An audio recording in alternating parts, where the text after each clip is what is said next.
Your Excellency, you always amaze me with, not with the written speech, you always amaze me with your off-the-cuff speech. And I've watched you carefully. Sometimes I used to think that you have it on a note somewhere, but every time, even when we're in the field somewhere, you still manage to do that. Ladies and gentlemen, for people our age, that's a great feat. You can bear with me. Your Excellency, I will request that just for the next few minutes you indulge us. I think, do we have anybody who would like to ask a question? Okay, students. All right. So I'll come round. I will only allow 3 people. And because I'm gender sensitive, it will be the ladies. 2 ladies and a man. All right? Make it short and relevant and factual. What are our rules? Short, relevant, and factual. All right? So let's do this. I'll choose 1, 1, 1. All right, you're about to fly out of the seat. Let me come to you. All right? So make it short, relevant, and factual. Tell us your name, where you're from. Yes, please. And maybe I'll listen to your question before you ask so that we don't get ourselves here with... oh, you have notes? All right. So what is it about? I'm serious.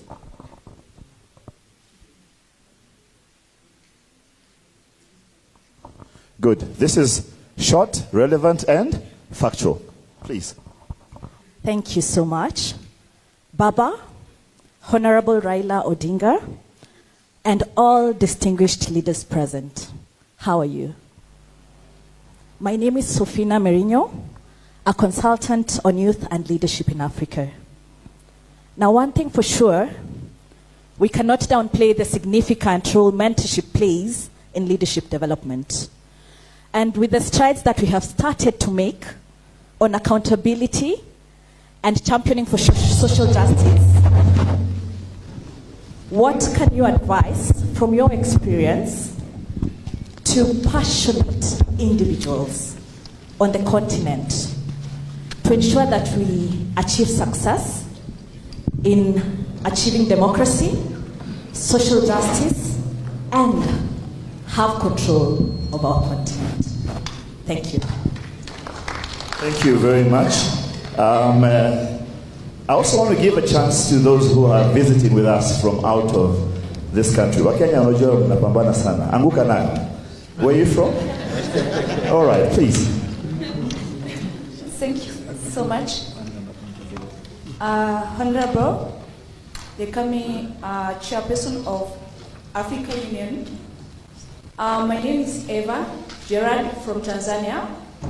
I'm a chairperson, also founder and CEO of Tanzania Women and Youth Advisory Organization. My question is, as a coming Africa Union chairman, what a plan do you have to the young people of Africa continent? Thank you. All right, and here we say 2 ladies, so I need a man, a gentleman. Are you gentle? All right.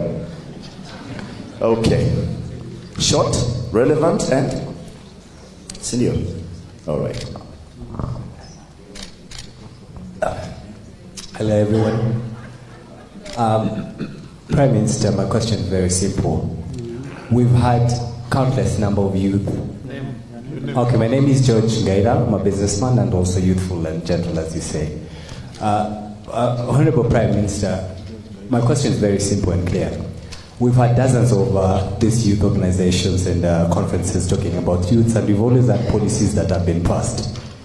As the incoming leader of a continental organization like the African Union, what mechanisms are you going to put in place to see to it that the implementation of all this program is done within a timed structure? Thank you very much.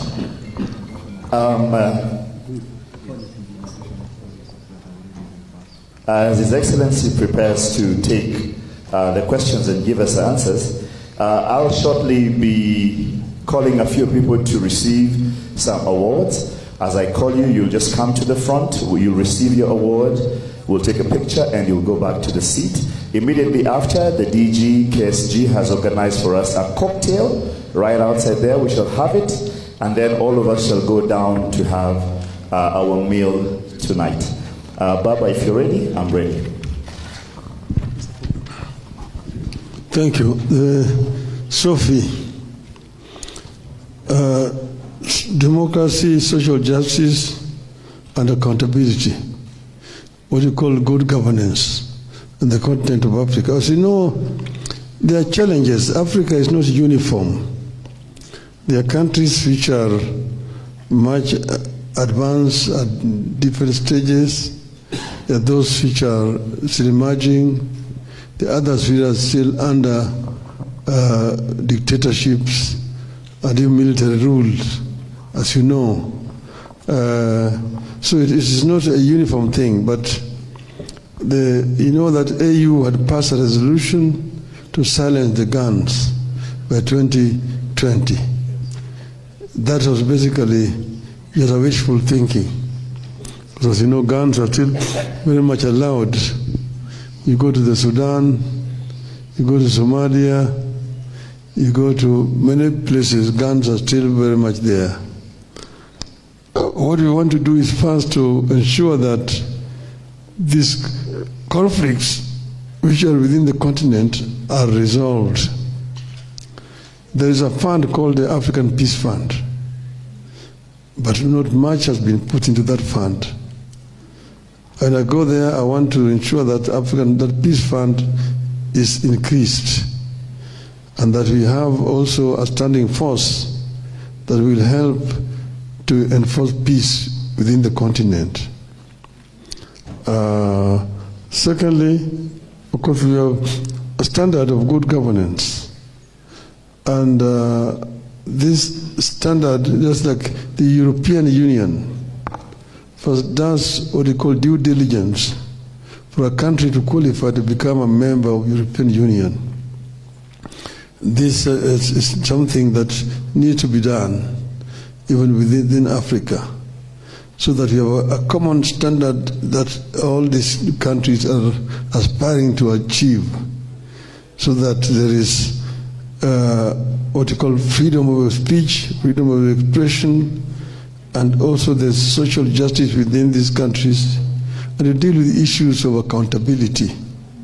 Because without this being there can be no development.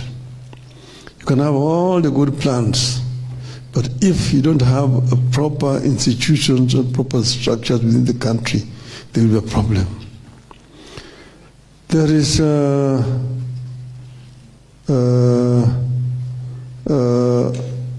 what you would call,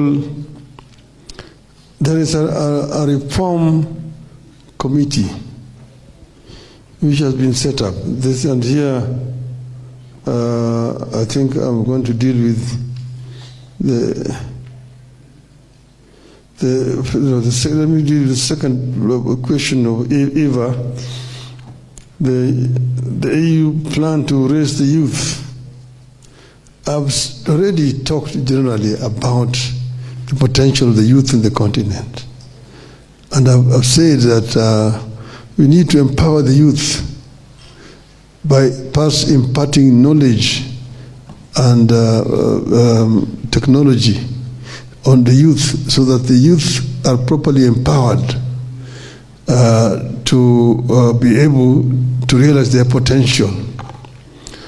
Now, there are different governments have got different programs, so they want to agree on a template that's continental wide, and we will be doing peer review of these African countries to ensure that they conform to the minimum standards that have been set by the African Union. Finally, George, on the implementation of policies. First, you need to know that currently there is a disconnect between the Secretariat and the union, because a lot of resolutions which are passed by the summit of heads of states are not implemented. I was talking to the current chairman, who is actually complaining that majority of resolutions passed by the heads of state never see the light of the day. They're never implemented. I want to, right now there is a committee on reform of the AU. This committee has been chaired by President Kagame of Rwanda. But now this chair has actually passed on to Kenya, the Kenyan president. I believe that this committee will come up with the proper reforms that will ensure that African Union structure is brought almost in conformity with that of the European Union. And that will make it much easier to ensure that resolutions that are passed by various organs of AU actually are implemented fully. This is what I intend to do. And that will make AU a much more efficient and effective institution. Thank you.